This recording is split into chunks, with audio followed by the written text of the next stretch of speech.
Chez nous, en général, nous n'avons pas concrètement une idéologie partisane ou une idéologie politique. Ce qu'il y a surtout, c'est que les partis politiques sont quelque peu des groupuscules, des regroupements autour de certains leaders politiques. Et donc les partis politiques s'arriment à la personne qui les a créés, à la personne qui les finance, et les partis en même temps vacillent de gauche ou de droite selon le positionnement de ce leader-là. Et donc la réforme du système partisan voulait régler la question en consolidant les partis, mais le problème n'est pas réglé. Parce que si vous prenez les partis de la mouvance présidentielle, ces partis-là sont aussi arrimés à la personnalité du chef de l'État.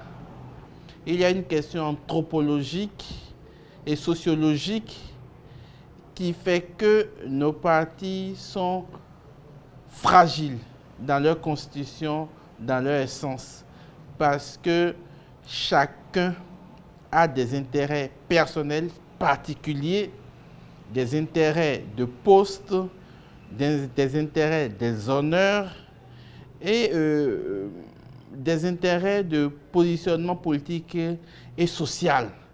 Donc les gens vont en politique pour eux-mêmes, pour leur intérêt, mais ils ne vont pas en politique pour le pays et pour le bien commun, pour l'intérêt général et pour le progrès.